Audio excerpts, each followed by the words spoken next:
Con la llegada de la Cuaresma, Guatemala se ve envuelta en un ambiente lleno de colorido, tradiciones, procesiones, música propia de la época y todo un ambiente propio de ese tiempo litúrgico. Templos como este, el de Nuestra Señora de las Mercedes en la capital de Guatemala, son escenarios perfectos en donde converge una serie de expresión y tradición muy religiosa. Pero, ¿qué es la Cuaresma? ¿Por qué es una columna fuerte de la liturgia religiosa? Buscando una respuesta sobre lo que es Cuaresma, conversamos con el padre Jorge Toruño. Pues la Cuaresma es uno de los tiempos litúrgicos de la Iglesia, de los más antiguos, y es uno de los tiempos muy importantes, porque se trata de convencer a la gente que en este tiempo, como en la antigüedad, deberíamos de prepararnos lo mejor posible para la celebración de la pasión del Señor, y termina el tiempo de Cuaresma cuando empecemos el tiempo pascual, que será el Sábado Santo. A primera vista, y tomando en cuenta las connotaciones pesimistas que la Cuaresma arrastra del pasado, la gente de hoy no parece estar muy entusiasmada a atender el llamado que en estos días hace el calendario cristiano. Todas las generaciones, pero especialmente los jóvenes, no aceptan fácilmente enrolarse en algo que no les resulte medianamente atractivo. Hay que reconocer que el hombre actual no está contento ni consigo ni con el mundo circundante. Para algunos, la sociedad actual está proveyendo modernos satisfactores materiales, pero se está quedando enana en el apoyo espiritual o puramente humano. En medio de las carreras diarias y ese desequilibrio emocional casi latente en nuestras sociedades modernas, la Cuaresma pareciera recordarnos que polvo somos. Y es que la ceniza es un signo fuerte en la apertura de la Cuaresma. ¿Por qué la ceniza? ¿Qué sentido tiene la ceniza en la Biblia, padre? Habríamos de recordar en primer lugar el relato del Génesis, concretamente el capítulo 2 del Génesis y versículo 7. Allá se cuenta: entonces Yahvé Dios formó al hombre con polvo del suelo, e insufló en sus narices aliento de vida, y resultó el hombre un ser viviente.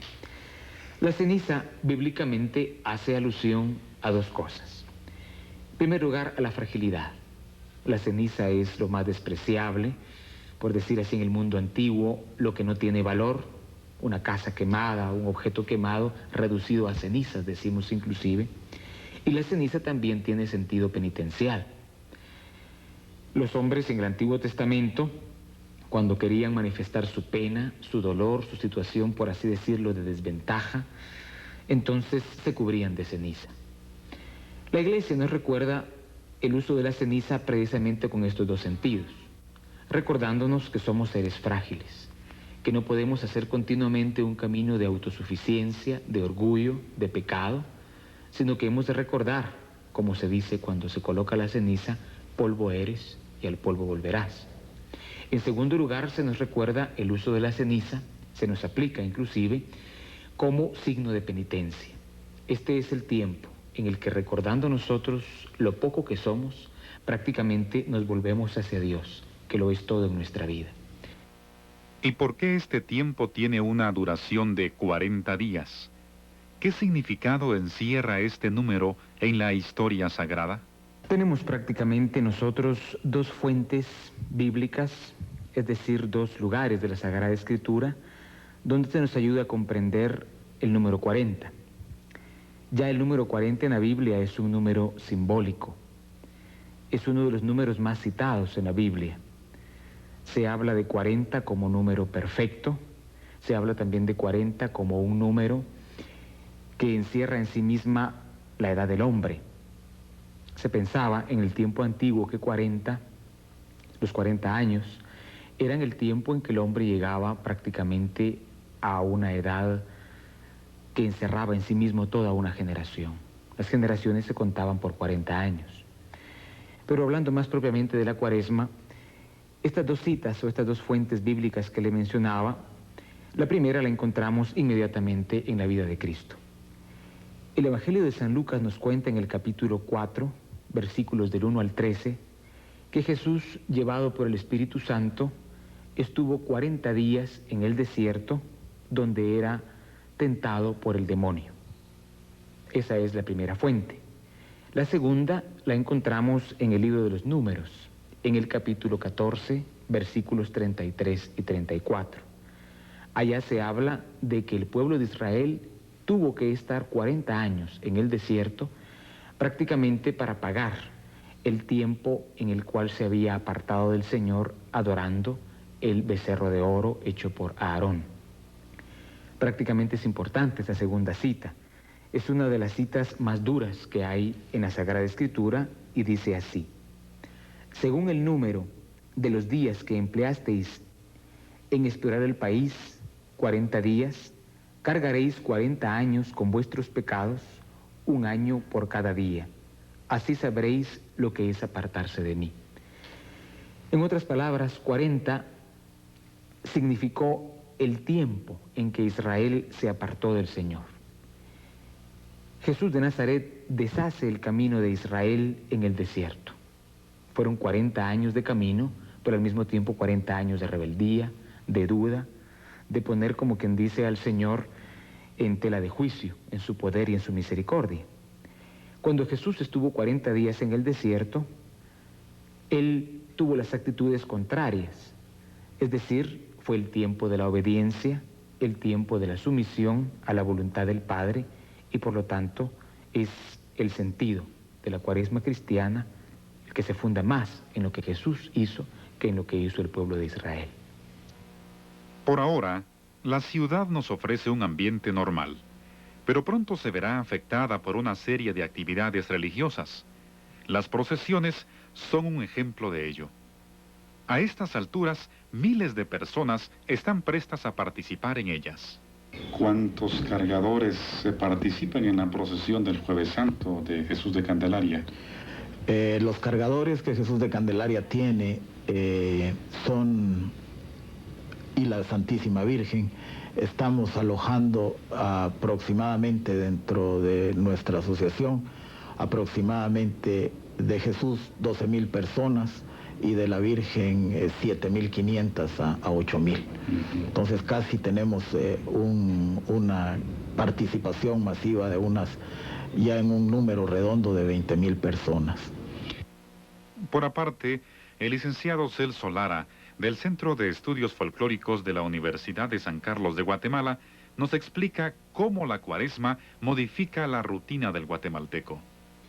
Bien, la Cuaresma y Semana Santa son, dentro de las ceremonias y festividades que tiene Guatemala, la más característica y la que define la conciencia colectiva del guatemalteco. Y le diría que es una conmemoración nacional, en la medida que está vinculada a todos los grupos étnicos y sociales que viven en nuestro país. Ningún grupo étnico se salva de estar inmerso dentro de este mundo de lo sagrado. Cuéntanos un poco sobre esto de las comidas, licenciado. Sí.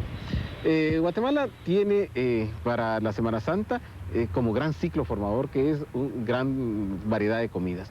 De las comidas más específicas que tenemos son en gran medida los pescados. Nosotros comemos muchos pescados, básicamente es el pescado envuelto en huevo, o el pescado en recados de tomate y mil tomate, que son muy particular, o bien el gran plato que se come en los días santos, que es el bacalao. Básicamente son lo que se va comiendo en el nivel de la comida principal. Luego tenemos muchos dulces. En Guatemala, por mucha herencia árabe, somos muy dulces. Tenemos las torrejas, los molletes y los dulces propiamente dichos, como son para el Jueves Santo, que se hacen las empanadas de leche o de algunas otras manjares que se hacen también en nuestro país. También tenemos los frescos. Hay que recordar que esto es una cuestión de tipo muy calurosa. hay mucho calor y en ese calor tenemos los frescos de súchiles, el fresco de tamarindo y la horchata, que son tan comunes. Para las procesiones se acostumbra mucho llevar las hojuelas de harina rodeadas de miel. O sea que son comidas muy tradicionales que se comen ya desde el primer viernes de Cuaresma hasta la finalización de estas conmemoraciones.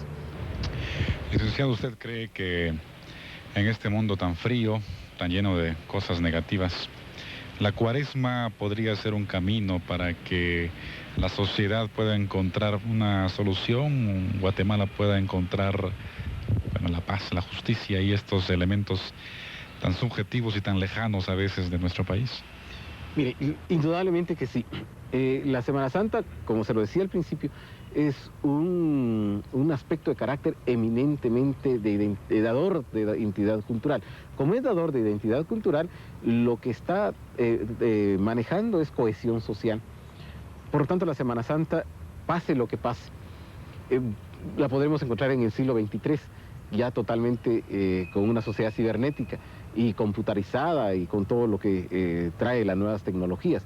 Pero la Semana Santa implica volver a las raíces. Toda nación vuelve a las raíces. Cualquier sociedad del mundo siempre tiene ritos para volver a las raíces y cargarse de nuevo contenido vital, tanto social como individual. Para Guatemala, ese volver a las raíces es la Semana Santa. Siempre, siempre es volver a las raíces y entonces nos sentimos más fortalecidos. Entonces, realmente lo que hay hay ritmos y ritos de cohesión. La misma pregunta le hicimos al padre Víctor Hugo Palma. ¿Puede la Cuaresma, en este mundo actual, conducirnos por caminos del bien? Diríamos que hoy más que nunca, en medio de una sociedad hedonista, es decir, que busca el placer, en medio de un mundo superficial que se fija en la apariencia del éxito humano, en medio de una sociedad que se caracteriza por la idolatría de los logros humanos en la técnica, en la economía, en la ciencia, hoy más que nunca la Cuaresma tendría para cada hombre, para cada mujer, para cada joven, un sentido pedagógico. Y tendría que partir de nosotros cristianos. La Cuaresma debería de ser vivida como el tiempo de el entrar en nosotros mismos, recordar nuestra condición de criaturas de Dios y poder así ir sacando de nuestra propia vida todo aquello que se convierte en un ídolo, en un rival de Dios. En esta Guatemala en la que hay noticias de sucesos y de tragedias a cada momento y en donde cada vez nos esforzamos por tener un país, diríamos, más lleno de paz, pareciera ser que la Cuaresma nos ofrece el espacio propicio para meditar y reflexionar un poco. Por eso la pregunta ahora es para usted, ¿qué es la Cuaresma?